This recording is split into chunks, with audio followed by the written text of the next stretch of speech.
hosts Tim, hi, and Lachlan, Howdy. and Ruben. Hello. Gentlemen, observe my hat.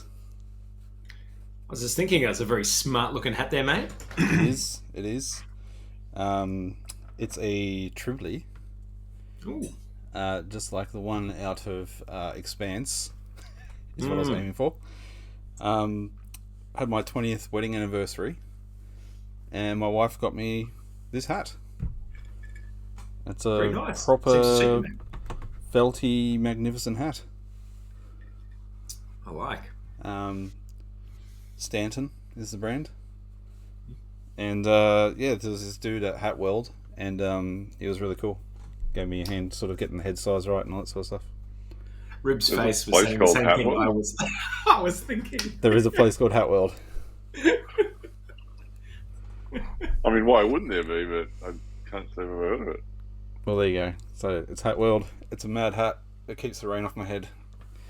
And Oh, mate, if it started raining, you'd hide that thing. You'd try to get it out of the wet.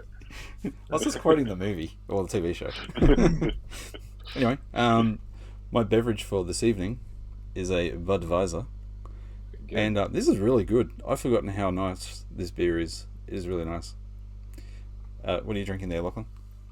I'm actually having a Sailor Jerry, so Ooh, Oh, lovely.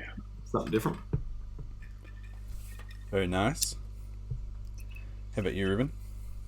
I've got a Captain. Captain Morgan? Yeah, I got a Captain Morgan. Yes. I was eyeing some of that off last time I was at the bottle shop.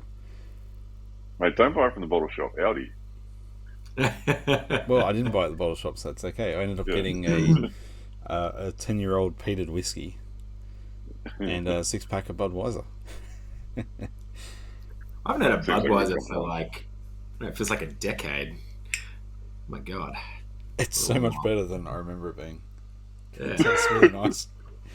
So for our American listeners out there, most people in Australia don't drink Budweiser, but No. it's good. Enjoy. It's good. So before we get into the book this week, usually I reserve these types of topics for the pub Philosophos, but last week we talked about that we'll go and see The Northman, and Ruben and I did go and see that with a mate of ours, Boxy, and I'm going to do a spoiler alert right now, so anyone listening who hasn't seen it, just skip forward a minute. But man, that was awesome. Yeah. Yeah. Such a mad movie. I really loved it. What, Ruben? What do you want to say about it? Yeah, it was great. It was bloody great. I really liked it. I don't know. There's not much out there like it these days, so it was almost refreshing to see a movie constructed like that. Yeah. Well, what was anything like particularly unique about it, or just a bit more raw, or Well, the director's that dude that did the Lighthouse movie. yeah. So it's not as weird as that movie, but it's still pretty weird in places. And it's just, I didn't even realize until I was reading up about it after watching it. There is like whole scenes that are just done in one take. And they did a whole lot of work to make that happen. Yeah.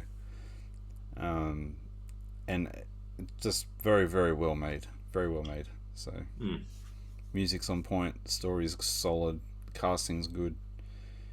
The cinematography is gorgeous. I can't wait to watch it at home on my projector.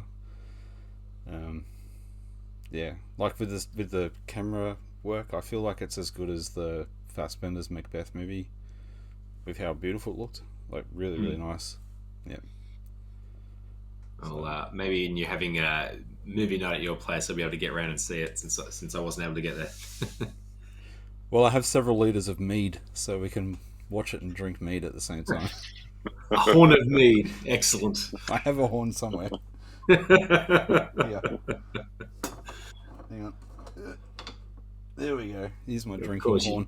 Of course you have one. My parents got that for me for Christmas 2 years ago. Excellent. It's awesome. All right, well, let's begin. I believe that we are up to section 23. Yes, indeed. Hang on. There we go. Now my Kindle's up to date. So I'll read this and then we will discuss. So, section 23. If it ever happened to you to be diverted to things outside, so that you desire to please another, know that you have lost your life's plan. Be content, then, always to be a philosopher. If you wish to be regarded as one too, show yourself that you are one, and you will be able to achieve it.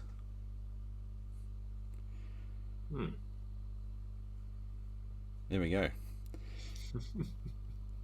So, is he saying if you find that you want to please someone else, you've lost your way? It sort of sounds like that. I'm not quite sure why, though. I just assume that when he says when you happen to be diverted to outside things, just from what we've read before, I assume that he means start going after things that are outside your control.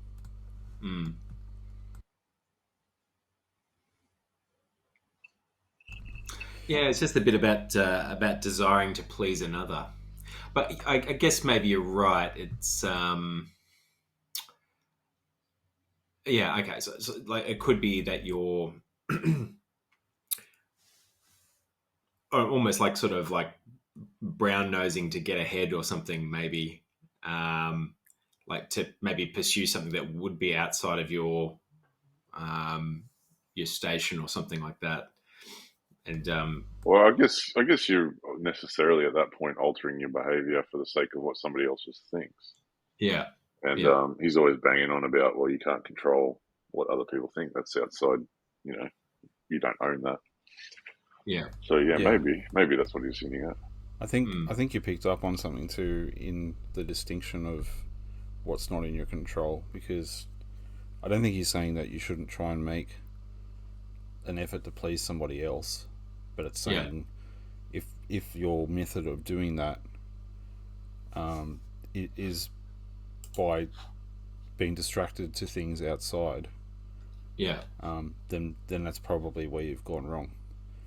yeah. So I think is it the same principle that he's talking about earlier about this, about yourself, that you shouldn't become a slave to those things, you shouldn't pursue them, and it's also equally valid to not pursue those things to try and make someone else happy. So A is don't pursue these things to make yourself happy, and then B is don't pursue those same said things to make someone else happy. Do you think that's what he's saying? That sounds fair. I think, yeah, I think it's just sort of encouraging you that if you're going to live that philosopher life, it's you stick to your own principles, and if you have to bend your principles for somebody else, then you've gone off track. Yeah, because he does then immediately talk about being a philosopher. So Yeah. I think that's right. That reminds me of that Socrates quote about marriage. Do you remember it? No. I know. Oh, it's the one where he says, by all means, marry.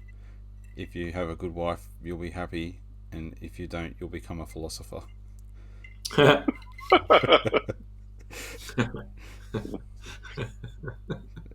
wonder if he was speaking from experience there. It's Mrs. Socrates. So the second half is be content to be a philosopher. If you wish to be regarded as one, show yourself you are one. That's interesting. Well, I guess maybe it's kind of holding yourself to account on that. I mean, Epictetus is pretty direct on what he thinks you need to be a philosopher, and he seems quite rigid on it. And so I think it's that thing. Well, if you're going to do it, then do it.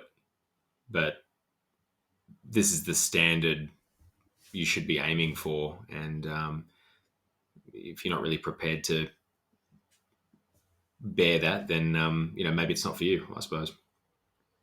I kind of, from this, get the impression that he thinks that philosophy is almost inherently introspective.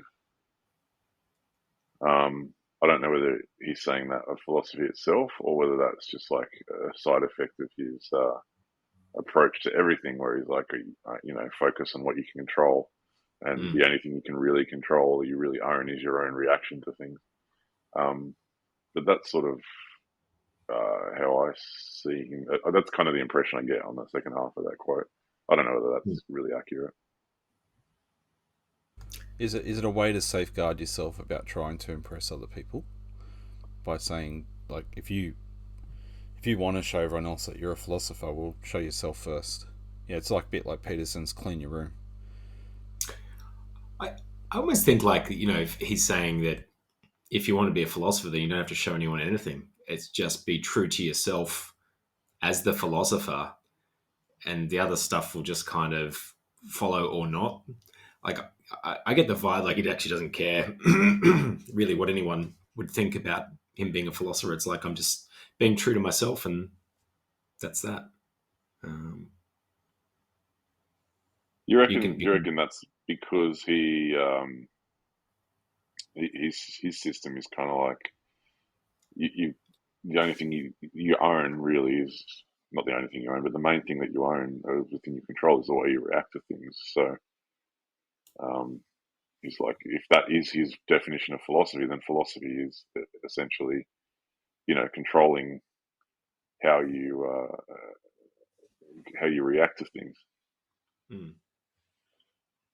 No, for sure. Yeah, look, I think you're onto something before when you were saying that the way he approaches it seems to be a pretty inward focus. And I think it's just kind of like, if you've got like-minded people around you, then that's cool. Like, that's a great thing, but don't change your tact, kind of regardless, if you know what I mean. Yeah, yeah. But if it all starts with the self, then nobody's, unless you get that starting part, that first step right, the self part right, then nobody else is going to see you as a philosopher. Yeah, I mean, it's interesting because, I mean, if you think about Epictetus, like, whilst he may not be out there to sort of boost his own brand or whatever, but I mean, he did run a philosophy school, and he was like trying to teach others. So he did obviously care about the external, but maybe not at the cost of what was core to him as a philosopher, if you know what I mean. Yeah. Yep. So maybe there is some ability within his model to still be sort of external, as long as you're following and sticking to your internal philosophy or something like that. Yeah. I don't know. I'm not fully convinced that it's like inherently or necessarily an internal philosophy, but I think I get the impression from him, if you were to react to something and lose your temper and lose control, he would see that as an internal philosophical failing. Yeah, weakness. You gave in. Yeah. And if that's the way he sees it working, then he's like, well, unless you get that internal thing sorted out, if you're running around losing your shit at everything, then people are not going to be listening to you. They're not going to think you're a philosopher. They're just going to, think you're out of control. Yeah, exactly. Yeah. All right. Let's move on to section 24 and strap yourselves in, because this is a big reading. That's a big one. I'll read it, but it might take a while. Well, did you want to break it up? Oh, because he does question and answer. So yeah, good point. It's up to you. Let's do that. Let's do the first two questions as a reading, and then we'll pause there. Okay, 24a, we'll call it. Let not reflections such as these afflict you. I shall live without honour, and never be of any account. For if lack of honour is an evil, no one but yourself can involve you in evil any more than in shame. Is it your business to get office or to be invited to an entertainment? Certainly not. Where then is the dishonour you talk of? How can you be of no account anywhere? when you ought to count for something in those matters only which are in your power, where you may achieve the highest worth. But my friends, you say, will lack assistance. What do you mean by lack assistance? They will not have cash from you, and you will not make them Roman citizens. Who told you that to do these things is in our power, and not dependent upon others? Who can give to another what is not his to give? Get them then, says he, that we may have them. Pause there. Yeah, I think so. Okay. So he's almost got like this imaginary conversation, or it was probably, I'm assuming maybe he did have this conversation, but he's kind of saying, yeah, it's almost like a question and answer, like a hypothetical conversation between the way that someone thinks or the way that he's observed them thinking. Yeah. Yeah, I mean, he starts out talking about like if you're not being sort of like recognized and being someone of importance, and that if you're not someone important, then you're sort of nobody. Is kind of that sort of rhetorical question he's throwing out there. He's saying, is it your business to get office or be invited to entertainment? So I think it's like being a bit of a big shot, that you're going to achieve a certain standing, and that if you're not getting that kind of thing, then because you're no one, you lack honor. And he's just sort of challenging that, like, of course you've got honor. You've got honor in doing what is within your power. Like, don't worry about what's outside of your power. And it's Yeah, I reckon you're like, I think a simple way of saying is don't let it bother you. Like, he's basically saying don't think, oh man, nobody's going to remember me. I'm not going to amount to anything. That's kind of like a really simple way to say it, eh? Yeah. And then his immediate response to that is, well, I mean,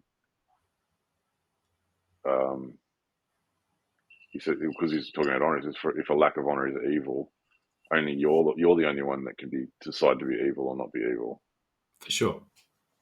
So I think he's sort of saying, don't worry about, like, it's not your business. That's why he says it's not your business whether you're getting a promotion or going to get honoured or people are going to love you or you're going to get invited to events. Like, it's outside your control. So once again, he's immediately back to, you don't control that. Yeah. Yeah. But I think he's also saying there's no dishonour in being where you are, because it's followed up with, like, how can you be of no account anywhere when you ought to count for something in those matters only in which you're in power? For sure. So is that to me, I read that it's sort of like that, playing out the part in the play, doing your part well. Yeah. Yeah, that is. It's exactly what it is, I reckon. Yeah. Yeah, it's like everyone's got control over something. It may not be much, but you've got something. So focus on doing what you can with what you have. Yeah. I guess he's essentially saying, because if you didn't, that would be a dishonor. Yeah. It's funny, the bit about the friends. But my friends, you say.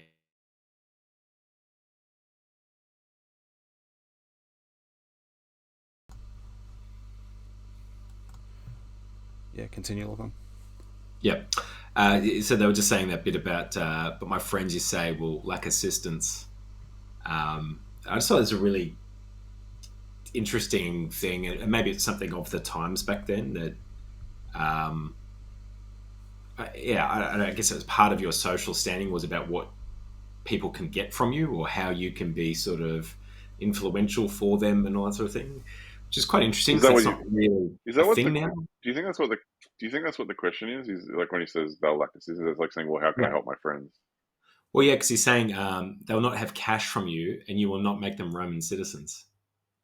And so Yeah, right. it sounds like their expectation is that you've got to get like public office so that you can do the dodgy and like get them in as citizens. Or, hook them up with jobs for the boys or something. You know what I mean? Like, it's just quite a quite a funny thing. It's not something I think you'd think about so much in modern times. But in any case, he's finishing up.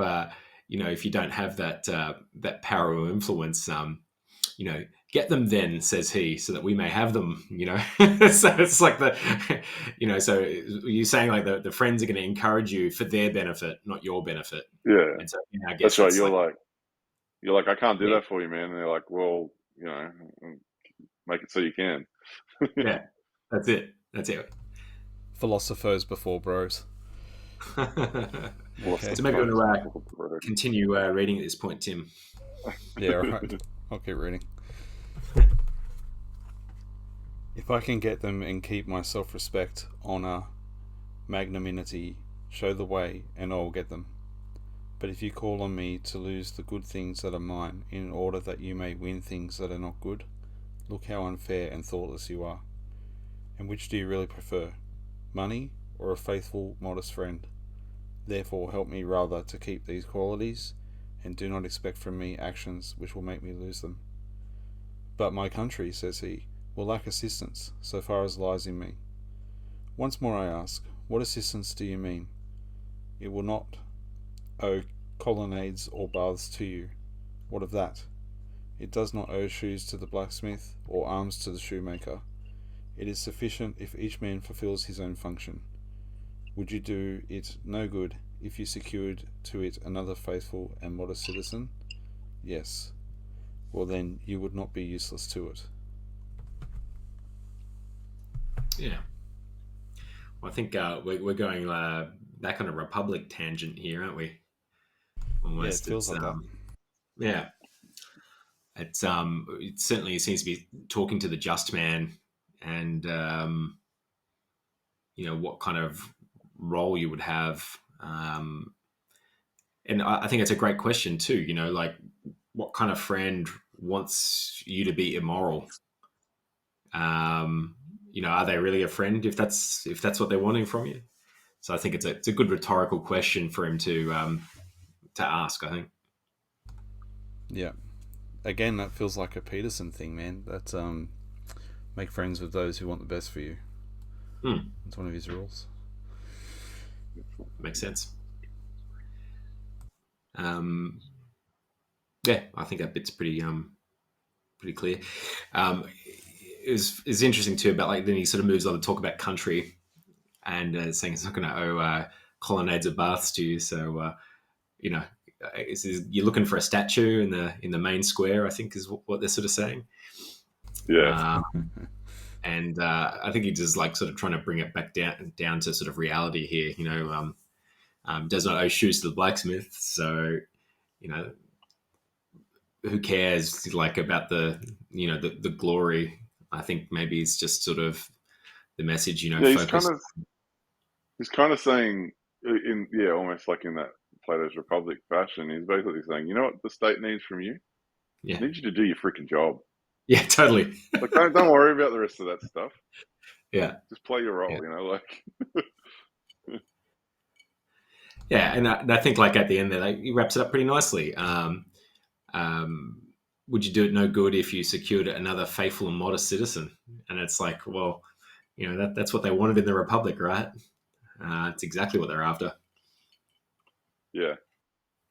Yeah, and get a haircut.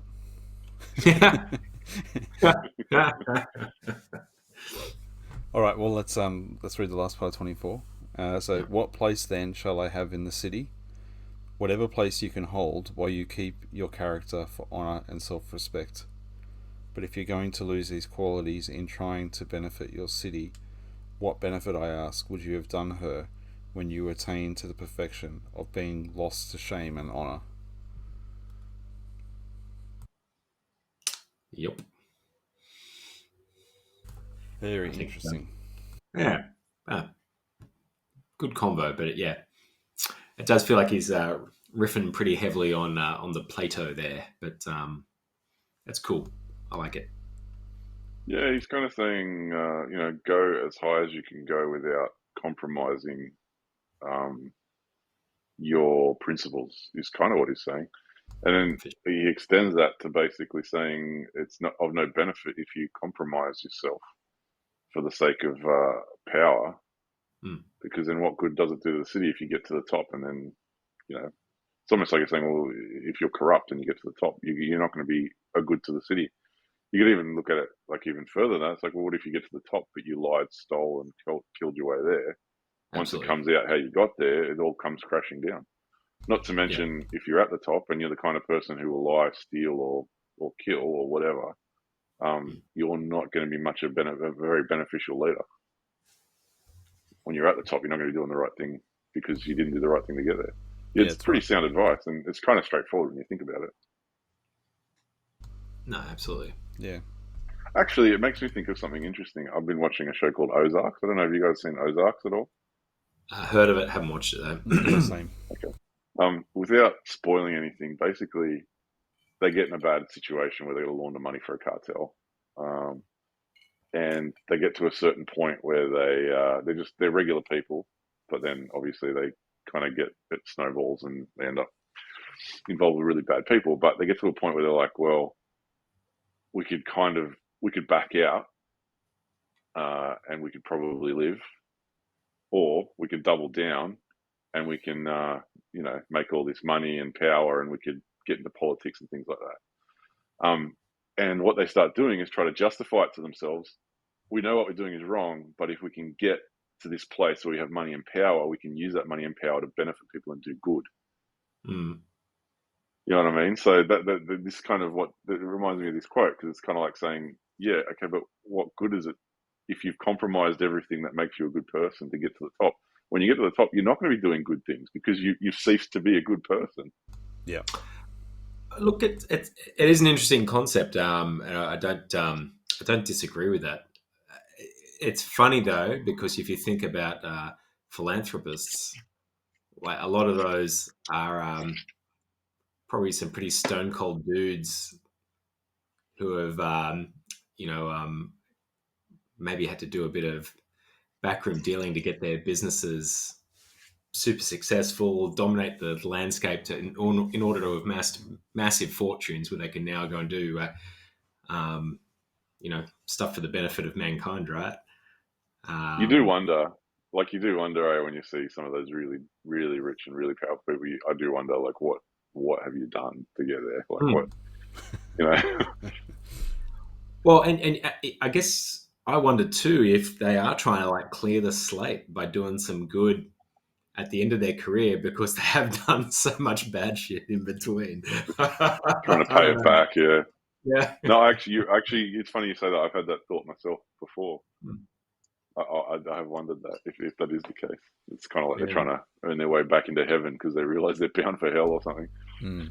Yeah, I mean, that was like one of those sort of early tenets from the Republic about the old man Thrasymachus's father, or whomever he was, and that who's sleeping easy because he didn't lie or cheat his way through life and didn't owe anybody anything, and so he was comfortable in his journey, finishing his life because he knew he'd done the right thing and was probably going to go to heaven. And all the other guys he knew that had lied and stabbed and cheated their way through can't sleep at night because they're sweating that they're going to be sent to Hades at the end of the day. So yeah, interesting. Balance the ledger. Yeah. It is very interesting. Mm. All right, well, 25 is not as long, but it's chunky, so I'll read that one and we'll keep going. Yeah. Has someone had precedence of you at an entertainment or a levee, or been called in before you to give advice? If these things are good, you ought to be glad that he got them. If they are evil, do not be angry that you did not get them yourself. Remember that if you want to get what is not in your power, you cannot earn the same reward as others unless you act as they do.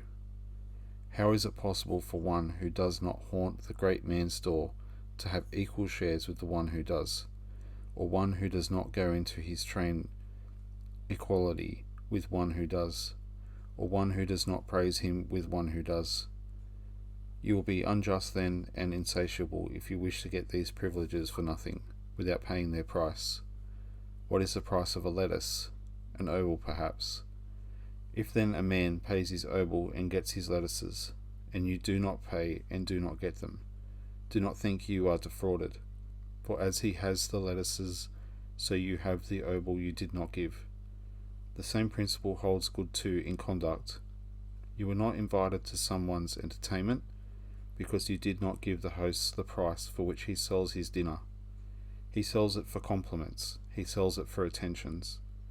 Pay him the price then, if it is to your profit.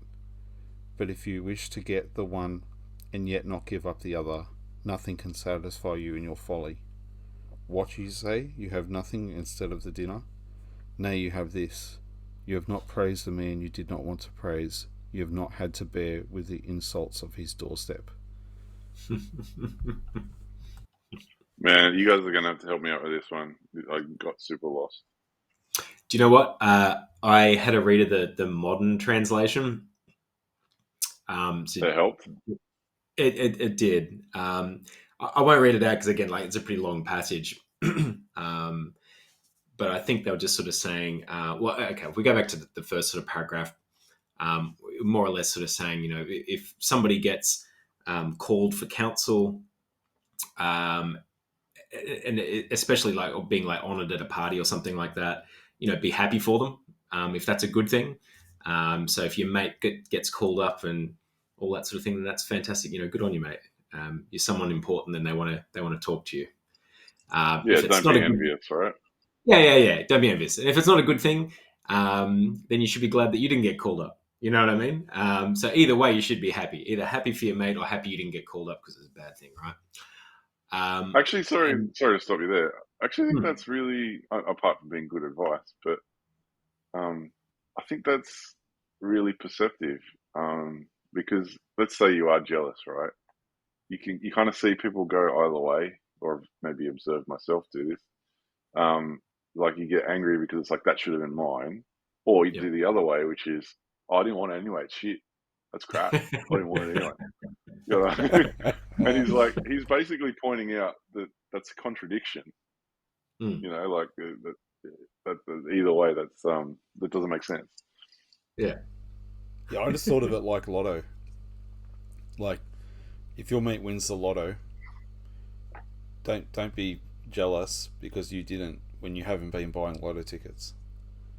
Like, if you decided in life that the price of spending $30 a week for all my life on lotto tickets is a stupid idea, but then your mate gets that lotto, well, don't be jealous and be happy for them, and don't think, well, I should have won that instead because I'm better, or I'm this, or I'm that, because you weren't willing to pay for the lotto ticket, but you did keep your $30 in your pocket every week, and you were satisfied with it until that moment. Is that what you're saying? That's where he goes with this next section about buying lettuces. Yeah. Yeah. So I think, right, okay. So I think he's then using that same analogy for social status, or you could use it for career, or you could use it for many other scenarios, Yeah, he's basically sort of saying, if they go back to that original example about getting invited along to give counsel or entertainment or whatever it was, right? It's like that guy has been asked to do that because of what he's done. And that may well be of sucking up to this other dude, or like, just paying him compliments and doing all this stuff. And it's like, well, did you do that stuff? No. So why should he ask you to come and give counsel and all that sort of thing? You didn't suck up and do all the brown nosing to sort of get that station. And so I guess he's just sort of saying, if you want to lower yourself to go and kowtow to somebody, then, and it's in your benefit, then feel free. But if you don't want to soil yourself with lowering yourself to do that kind of thing, and you really just want to stand on your own 2 feet and be your own person without trying to, I suppose, like politically influence somebody to be important, then, kudos, good on you. But don't bitch and moan about it. Like, that's your choice. You can take that kind of like, there's another way to say it, like you just don't expect to get something for nothing. Yeah. If you expect to get something for nothing, you'll never be satisfied. I think so. But I think it's also saying, um, it is that, but I think it's more than that. I think it's like, as a philosopher, you don't want to behave in that way. So if someone gets a reward for behaving in that way, then you shouldn't feel this way. You shouldn't Yep. like just be happy for them because they got what they wanted, and that's what they've been behaving Yeah. and aiming for. Yeah. Well, kind of like alternatively, if someone has been brown nosing to get that spot at the party or whatever, it's like, well, you, that where that you can't get something for nothing comes into it. It's like, if you're not willing to sully yourself to get there, then it's a bad thing for him to be there. So why do you even care? Yeah. Yeah, because I think like that last sort of sentence was really where he kind of delivered the punch on that. And it's like, I say, you have nothing instead of the dinner. Nay, you have this. You have not praised the man you did not want to praise, and you have not had to bear with the insults of his doorstep. So you have had advantage, right? Yeah. You haven't had to You sit kept your there integrity. feeling like a shill, just And that's why he's used the money analogy, right? Yep. You didn't pay. I'm going to say bottle cap. You didn't pay your bottle cap, so you've kept your bottle cap. Yeah. Yeah. Right. You've got nothing. So yeah. Yeah, because they're saying like if you didn't get that invite, you didn't get anything. It's like, well, actually, you did. You kept your self-respect. That's something, right? Yeah. It's something actually pretty important if you actually want to be a philosopher, or so. Yeah, I really like this one. I think I'm going to print this and carry it around with me for a few days. It's pretty long. Yeah. It's good. You're right. It's good. I actually like it now that I understand it. Honestly, I read it the first time and I didn't get time to go over it again. And I just kind of got hung up on the lettuces. And I'm like, what are you talking about, lettuces, man? It's the price of milk analogy back in the day. You had to prove you knew the price of milk. Yeah. Well, if it makes you feel any better, Rubes, the modern version referenced the price of a hamburger. All right. Then I would that translation. How is a lettuce comparable to a hamburger? Look, that modern one, they have taken quite a few liberties with it to try and contextualize it, right? Not just translate it, I think. So what I heard there is lettuce is a junk food and I shouldn't eat it. No, what you heard there is that a hamburger is health food. Well, yes, that could be true too. Well, that justifies me eating them almost every day as I do. Absolutely, mate. All right, how are we going for time? We're going okay. Let's do section 26, I reckon. I have to admit, I haven't read this far, so I'm winging it here. I got stuck on the last one. And I kind of gave up. No, fair enough. Well, let's do it on the night. All right, 26. It is in our power to discover the will of nature from those matters on which we have no difference of opinion. For instance, when another man's slave has broken the wine cup, we are very ready to say at once, such things must happen. Know then that when your own cup is broken, you ought to behave in the same way as when your neighbour's was broken. Apply the same principle to higher matters. Is another's child or wife dead? Not one of us but would say, such is the lot of man. But when one's own dies, straightway one cries, alas, miserable am I. But we ought to remember what our feelings are when we hear it of another. Interesting. Can I just say, why is he always going straight to dead women and children? Like, maybe he had a thing about. Maybe he was scared about being on a sinking ship, so he wanted to lay the foundation to be able to get into the boat. Women and children not first. Yeah, I think he does seem to reach for that example quite a bit. Maybe it was just really common. I was about to say, maybe it's one that everyone has experience of. Oh, it's just something that he knows is going to trigger people, and that's why he picks it. I was thinking more that it was just a common conversation. You're up at the baths at the end of the week. I mean, how was your week, man? And your mate's like, oh yeah, my wife and child died again. And then the other bloke's like, yeah, mine too. Like, what the hell? Yeah. Life was rough back then. Yeah. Oh, You're not wrong. It probably was a bit more regularly discussed. yeah. Yeah. Yeah, sorry And, to well, derail that, fellas. that's Yeah, right. Well, you were let's start. saying? Let's start at the beginning. So, if the cup is broken, Mm. if it's someone else's cup, we go, such is a matter of entropy. But if it's our own cup, then we cry over spilt milk. Is that essentially what he's saying? Yeah. I was thinking about this in the example of like a mobile phone, right? Ooh. And like you drop your phone and crack the screen. You may, oh, mate, that sucks, but shit happens. Yeah. Yeah. And when you do it yourself, you're probably a bit more cranky about it, right? Yeah. I Yeah, actually but think it affects you more. Yeah. I actually think my wife gets more angry at me when I damage my own phone Yeah, than she does when she damages her own phone, yeah. which is funny. But at the end of the day, it's just a phone, so no big deal, right? Um, Yeah. so I think that's where that's where he's starting from, and then then he's starting to move on to bigger things, isn't he? So we'll use it again, like in a more rather than your wife and child, right? So maybe some your friend's mum dies or something, and you might sort of say, "Sorry, I got a bit of frog in my throat tonight." Look, I'm really sorry to hear that. You know, you're probably not going to say it, but like, people die. But that's kind of, it's like the life ends eventually, right? I think is what he's trying to say. Yeah. He talks right at the start, the will of nature, and that we've spoken about that before. And it's like you can't change the will of nature. The will of nature is that life starts and life finishes,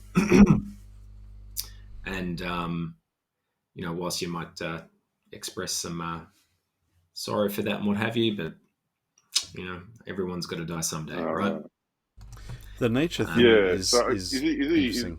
he kind of yeah? Sorry, is he kind of saying like you're able to detach yourself from being overcome by grief when it happens to someone else? Yep. You need to Yep. universalize that principle and apply it to yourself. I think he's just saying keep it in mind. I'm pretty certain he would admit that it's two different things, because you can't be purely detached if it's your mother or your wife or something, because surely you love them, right? But I think he's just sort of saying, you shouldn't drop into a pit of despair. Yeah, Well, he it's says just you something. ought to behave the same way as when your neighbour's was broken. Yeah, that's true. Yeah, I don't know. What Is he he's being saying. cold again? Yeah, I think But he is being a bit right cold here. he is, but right at the end he says, "But we ought to remember what our feelings are when we hear it of another." So I think he's just saying, remember how you were when your friend's, wife died or what have you, And and also, yeah, and also understand it's not a unique tragedy just to you. yeah, it's the natural, you know, transition of life, right? Yeah. And I think it was another passage of his that what was he was talking about. It was like um, he was saying like life was like it was on loan or something, and it was being borrowed, and that Yeah. you were giving it back Yep. What when difference somebody does it make how it gets returned? yeah, like, well, you've borrowed it. It's going to go back sooner or later. Yep. So I think he's just trying to say, just measure your grief. Thinking about how you spoke to Yeah, your I think friend. you're right. It could kind of go either way. He's like you could probably read it either way, as in if you could be sympathetic towards someone else. So, but you could also when something happens to you, you can also feel it. So it's not like I don't think you could read it as a one-sided thing. I think it would be a negative reading to say, uh, your friend, something bad's happened to your friend, you don't care, so you shouldn't care when something happens to you. well, if something bad happens to your friend, you should care. Mm. You should also care when something happens to you, but it shouldn't be inordinately great just because it happened to you rather than somebody else. So I think it's a call for balance, really, isn't it? Yeah. Well, I think the thing is, when it happens to somebody else, it's very easy to be logical about it. And Yeah. I think it's harder to be logical when you're clouded by the emotional. And it's not to say that you shouldn't have emotion. But I think you're right, Rubes, that sort of balance is what he's kind of calling for. You know, remember how logical you were when you sort of, you know, When it happened to someone else. Yeah. Yeah, because you're saying, well, it's a practical thing, you know, life comes and goes, you know, so, yeah, just keep that in mind, I suppose, is kind of what he's saying. Yeah. I don't know, maybe I'm just softening because I'm getting so used to hearing about dead wives and children in this book. Maybe that's his plan. He's desensitizing me to the concept. Isn't it funny that this book by this Greek guy is going to desensitize us in this age of Mortal Kombat X and all these different TV shows and movies that we constantly watch? Oh, that's that philosophical classic book that really desensitized me. But it is true. Like it's quite funny. I was quite incensed when we read the first passage at the start of this book. Yeah. You know, and gradually I seem to be sort of, I don't know, not getting as incensed by it. That's interesting, actually. I'll have to try to remember this next time something bad happens to me. To just kind of go, hey, hang on, if this happened to someone else, would I be this upset? And where's the middle ground? So we'll have to give it a go. But I bet you, when something bad happens to me, I won't be thinking about this.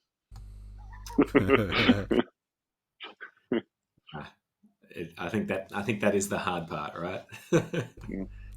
Well, we've got one more to go, and I'm excited to do this one. It's very, very short, but I feel like we could almost do a whole episode on it. Right. So here we go. 27. As a mark is not set up for men to miss it, so there is nothing intrinsically evil in the world. Boom. It's a hell of a statement. What? That's a statement. The first part makes sense mostly, right? So as a mark is not set up for men to miss it. So, you know, like goals aren't made generally to just be unachievable. Not make it to miss.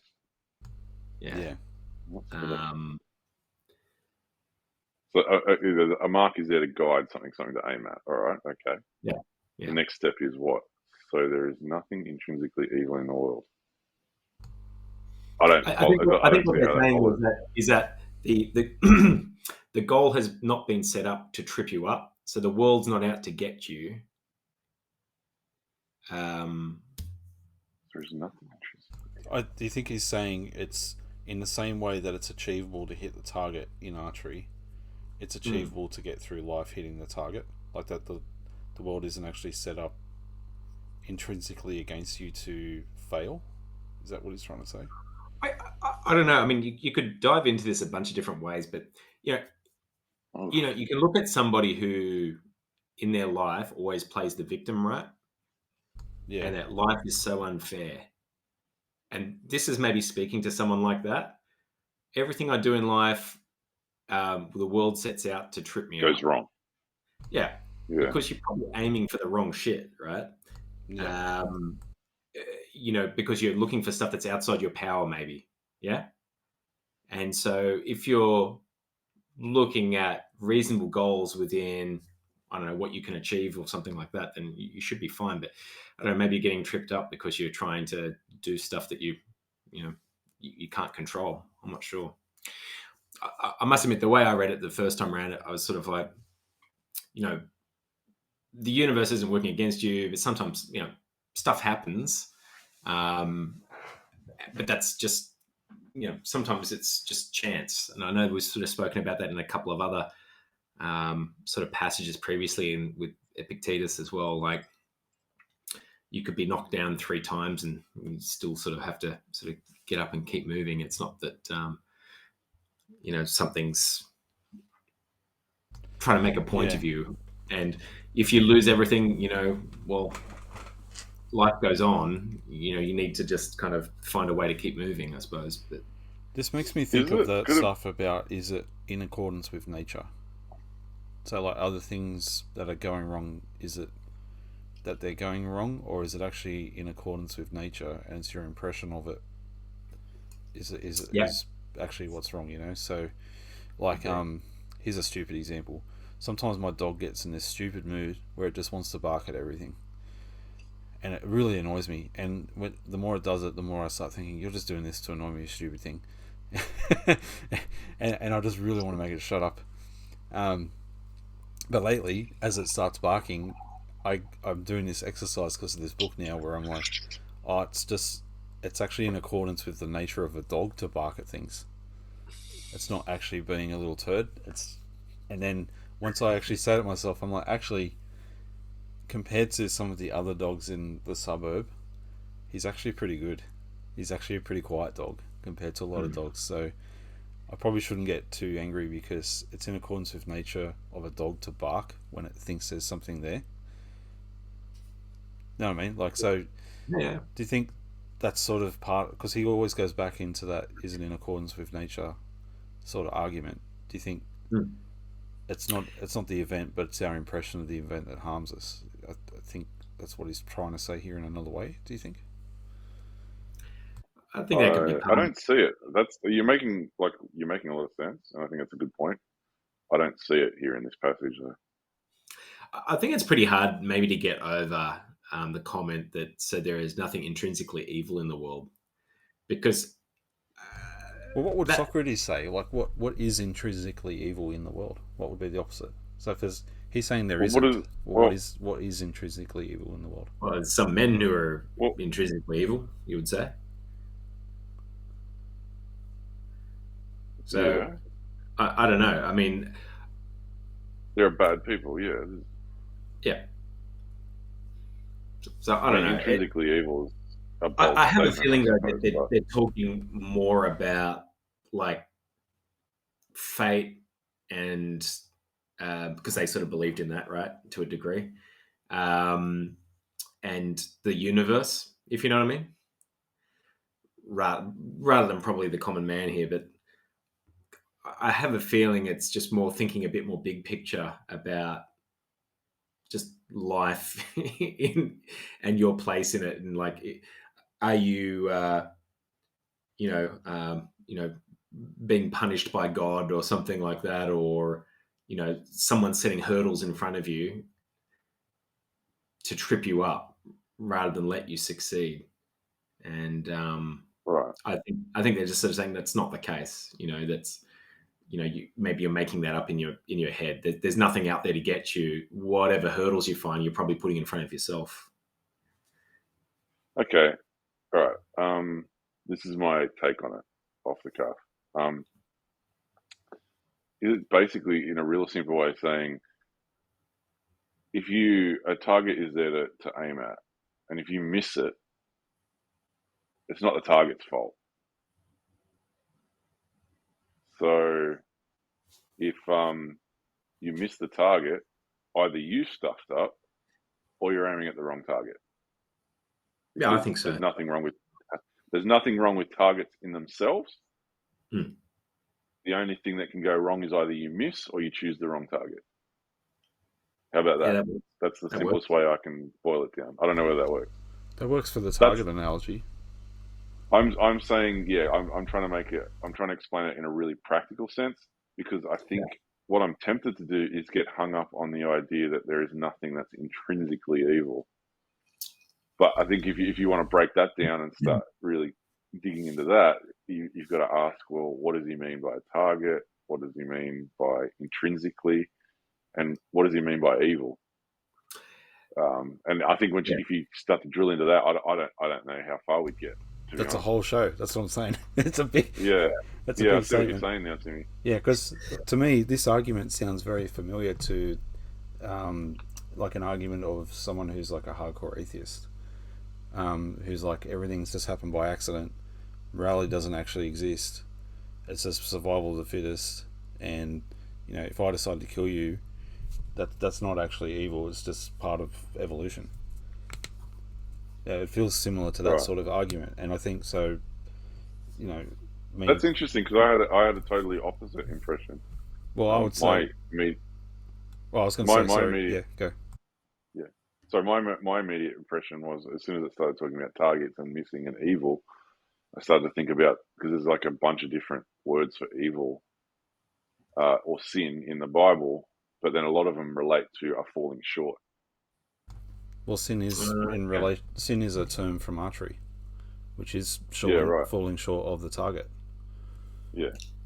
I'm But sorry, I just wanted to spew yeah, that out but before I I think forgot it that's there. why the But sorry, you were Catholics. saying Oh, what were you sorry. saying about you? Yeah, so I was just saying I think that's why the Catholics make the distinction between sin and trespass, because a sin is you're aiming for the target and you fall short of it, whereas a trespass is an intentional going after something that is not the target. Right. Okay. Interesting. But what were you saying about the hardcore atheist type Oh, thing? what's this that sort of if everything is created through an accident Chance. or through chance, Yeah. then morality is just perception or Oh, yeah. impression. Right. Because so I've gone to this monkey example before, but the two monkeys doing the same act and getting different rewards, and one of the monkeys gets really agitated by that. Scientists will say that that's the beginning of ethics, because that monkey's doing the same task as the other one, and he can see he's getting a reward that's not as good as the other monkey, therefore it's unfair, therefore that's why he gets angry, and that's the beginning of ethics through a nature sort of way. So it's the perspective, it's the fact that that monkey sees the other monkey getting treated differently, it's his impression of, I'm doing the same task but I'm getting something different, that's created the reaction, the moral reaction. That's not actually. But it's just cause. It's just cause and effect. There's not actually anything wrong with it. Yeah. So if everything's cause and effect, so you're reading on this as like, well, if everything's cause and effect, then there's nothing actually wrong with missing a target. Things are because they are, and there's nothing actually. It's just all cause and effect. I'm confused. No, I think he's saying that there's nothing inherently evil. It's our impression of events that actually make those things good or bad. I think you're right because I must admit, like I got the vibe he was being a bit hyperbolic with that example about nothing intrinsically evil in the world, because that's how people might feel when something's happening to them, that there is something evil in the world trying to screw with Yeah, them. you've been wronged. I've been wronged. I didn't get what I Yeah, want because I've been wronged. yeah, yeah. Yeah. Okay. Maybe he So wasn't actually talking about an actual, intrinsic evil in the world. Is just sort of saying, well, that's the perception you're throwing because things are tripping you up. I don't know. Right. I reckon we bookmark this one and we come back to it. We might do a whole episode on this at some that's point. what I was saying. It's a big one. And I'm not saying like I might have misrepresented someone there in my conversation, but it just reminds me of things I've looked at in the past around morality, and how if you're purely materialistic, then my opinion is if everything is through chance and everything is materialistic, it's very difficult to justify morality as anything other than just part of an evolutionary process. Yeah. Right. Yeah, I'm just really curious now. Like, I that's such a good example you brought up there about the archery sort of thing with a mark and a sin. I had no idea about that sort of link there. So I wonder if that was purposeful or not. I'm not sure. Yeah, Probably. I mean, we'll never know. But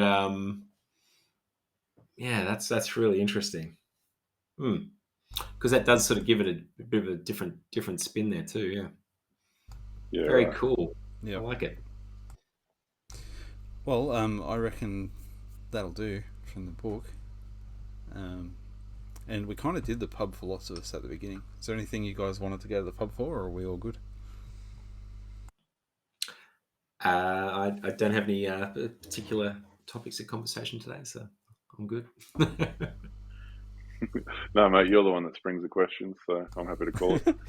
All right. Well, Well, I think maybe before we go, I'll just sort of say it is Mother's Day in Australia today, so happy Mother's Day to all the mothers out there, and thank you for all you do for our families and for us and all the others out there. Good job, top mums. I agree. That can be the pub philosophers topic. Let's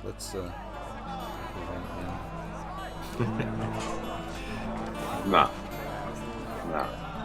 No, I'm not going to the pub and talking about my mum. Well, I was going to say, let's have a chat about this. Could be interesting. What did the kids get? So, what did our kids get for their mum? What did they do for Mother's Day? So, Lachlan, you can go first.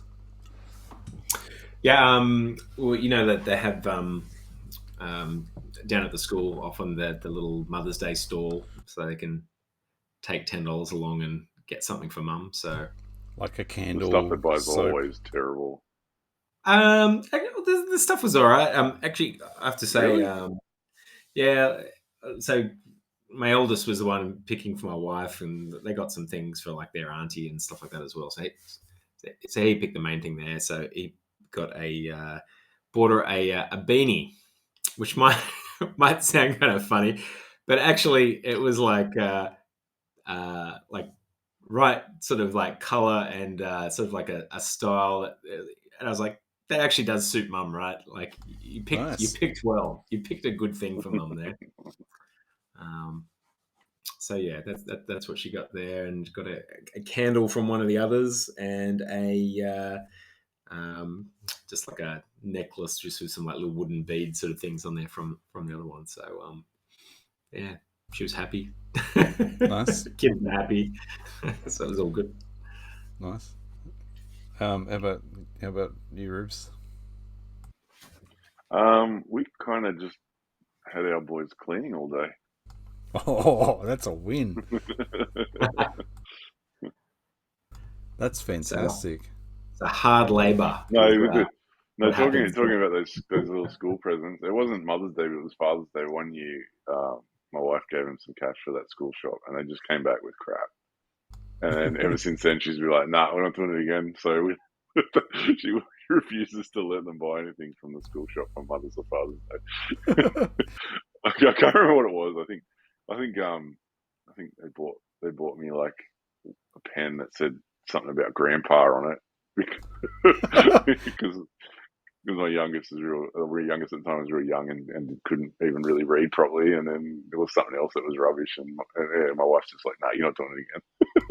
Well, funnily enough, I have here on my desk, literally, there's something that my nephew got at the Father's Day stand one year, which is a little pen holder. They're like a little Formula One car and some tires, right? It's sitting on my desk right now. Hey? So, yeah, nailed it. He hit the brief. So every now and then I get a luck out at the $10 store at school. So yeah, you got to take that. It's a win. Yeah. Well, my kids are chalk and cheese, so my son, I had to remind him and then assist with getting a card and that sort of stuff going. Whereas my daughter, just without me having to say a word, with a craft kit, made her own card for her, did a big balloon and glue, stuck all these little beads on there to make a really cute smiley face, and made her a jewelry necklace and bracelet out of her jewelry kits that she has. Super sweet stuff. And then so the son and daughter together, we got a packet of salt and vinegar chips, because that's my wife's favourites, and some caramel Darryl Lee chocolate fudge stuff. So she was very happy this morning. Hard to beat salt and vinegar chips, to be honest. Yeah, that's right up there. Her favourites are Kettle. I prefer the other brand, which I can't recall, Red Rock Deli, I think it is, because I use the balsamic vinegar. Yeah. I It's just love sweeter. those flavors. They're so good. I No, came you're across both wrong. one, You're both 100% wrong. All of you. You don't know what you're talking about. The best chip is Smith's crinkle cut chicken flavor. There's no competition, and Oh. I'll beat you relentlessly if you say otherwise. You're forgetting about tubes. Nah, choose the lane. What were you going to say? There was some really good vinegar chips that were out that was by Tyrrell's. I don't know if you'd seen them before, but they were doing like a apple cider and sort of salt chip, which was very, very nice. But they seem to have disappeared from the shelves. Obviously, nobody bought them, but they were good. Well, I just love the fact that to end up the show, we thought we'd talk about mums, and we ended up discussing chips. Comfort food. Clearly, we're hungry, right? That's a problem. Yeah. Well, that was good. Thanks again for tonight, guys. It was a good conversation. For those listening, thanks for joining us. And remember, the Republic wasn't built in a day, and neither are middle-aged men. And happy Mother's Day to all those ladies listening. And we'll catch you next time. Bye. Yeah.